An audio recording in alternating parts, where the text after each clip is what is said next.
Hey guys, I'm the 50s Kid. In this video, we're going to take a closer look at Milwaukee's high-speed 3/8 M12 ratchet. So let's get started. This is the whole evolution of Milwaukee's 3/8 ratchets. This was generation 1, which I still love. This is generation 2, and this is finally, I guess, generation 3. Although it's really, they're sort of still the same generation. These are the M12 fuel, and this is the non-fuel one. So these are brushless, and this one's not. This one is, I mean, this started it all, man. This kicked off everything. Everybody loves this one or loved it. It's got good speed. It's got good power. This one was a step up. It was an entirely different tool. It was a lot longer. You can see that it was a lot longer than the first generation, and it is a lot longer still than the new high-speed ratchet. However, it was slower than this one was. So this one is 250 RPMs, this one is 200 RPMs. They geared it down, they made it slower and gave it more torque because all the comments they were getting from people in the field said that they wanted more power, that this one just wasn't strong enough for the things that those professional technicians were throwing at it. So they made a more beefy tool.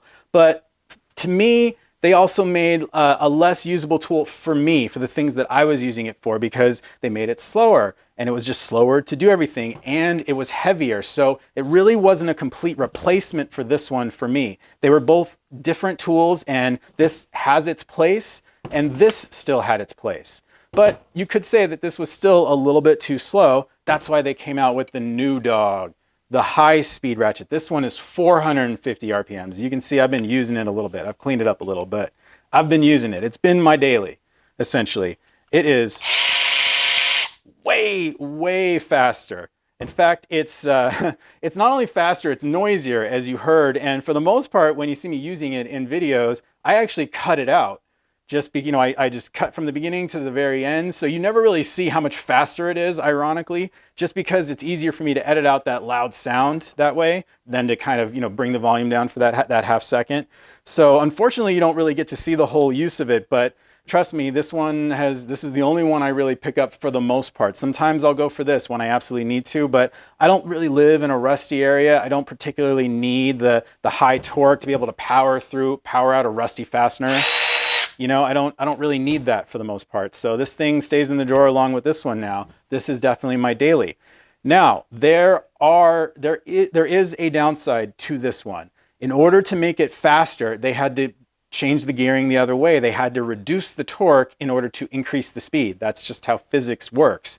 So that means that this one is not a comparison. You're really comparing the first gen to this sort of high-speed second gen fuel tool. And really the difference here is that this one has that little bit more torque so that you can actually break something loose without really using the tool manually to break it loose. With this one, even on a really lightly torqued on fastener, sometimes it really won't break it loose. It just doesn't have the oomph to get going. So you definitely have to crack things loose by hand first. And sometimes I have to not only crack something loose, but then it won't go. I have to loosen it even more in order for this thing to be able to go and get it off. That is the downside with this tool. That being said, I can live with that. I really wish, I wish there was a way for them to have a variable gearing inside, where you had more torque initially and then it switches to a higher speed. That would be amazing. That would be the perfect tool for me anyway. So yeah, I really want to give you an example of that. I'll try to find an example of that bolt where it just kind of doesn't want to go initially and then I have to break it loose, and then we'll kind of compare that to this and see how it does. Okay, so I haven't prepared anything in advance for this test. I really have no idea how this is going to go, if this is going to be able to get something off without me manually breaking it loose or what. So we're just going to try to break a bunch of fasteners loose and we'll see how it does. Okay, so that one, no, I got to give it a little turn. Okay. I'll come back and torque everything properly afterwards. Let's try this one. Okay, that one, it got loose. That was good. So you see, it's a little hit and miss there. Let's try this one up here. This is an 11, I believe.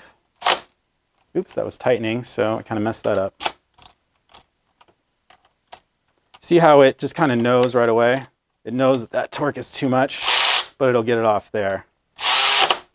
Those fasteners had 10 millimeter heads. Let's try something with a 13 millimeter. Definitely not going to do it. So break that loose. And that's pretty much how it's almost always going. As a comparison, we'll do it with this one. Same thing on that one. So that's a good example of there's no difference really. So you're noticing already that this is just sort of my perception of how this thing works. You know, it's so far they're both kind of identical. Let's try this one. See, that one kind of broke loose on me. Let's compare to this guy. Get it the right way. See if this can do it right off the bat. And that one can't do it. It just knows that it's too much torque for it. So there's an example. Obviously, that didn't happen for every bolt. I needed to search around for a bolt like that. But every now and then it happens, and it's, you know, it seems like every time you got to do it. I mean, I showed you a couple examples, and I didn't really hit it most of the time, but in the real world, in real practice, I don't know, it feels like that's happening a lot more than it did with the Generation 1. But it's, again, I don't care. It's not a big deal to me. I just crack it loose and keep on going. All right, let me show you what it looks like to just kind of get some of these bolts off. I'll take them off, put them back on. See, it's off. So I really don't have to worry too much about this thing like tightening something on. That's another thing. Like this thing, it doesn't have so much torque that when I kind of put it back on, I have to worry about it like cracking it off because of the speed. It really just, it still doesn't have enough torque. Even though it has speed, it doesn't have enough torque to really snap anything off.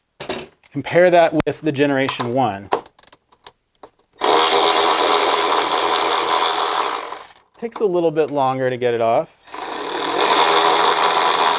This one I always slow down at the end because I always feel like it's got that torque to kind of start to cause damage.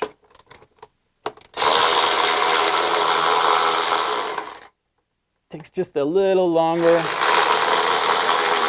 And I always feel like I gotta slow down at the end there. That's always what I do. So maybe the difference wasn't that great. Maybe you can live with the speed of the Gen 1 if that's the one you have.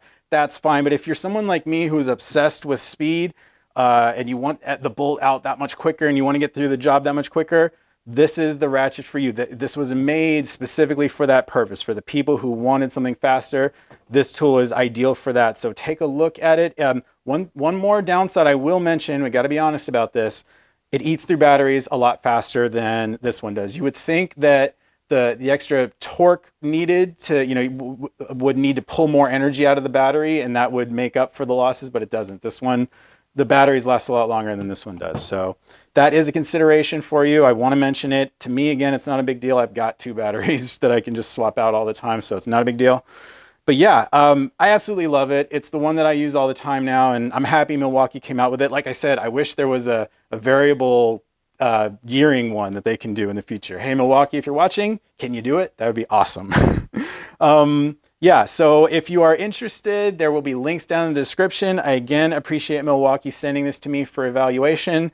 If you enjoyed the video, give me a thumbs up. Subscribe if you want to see more. I'm the 50s Kid. Thanks a lot for watching.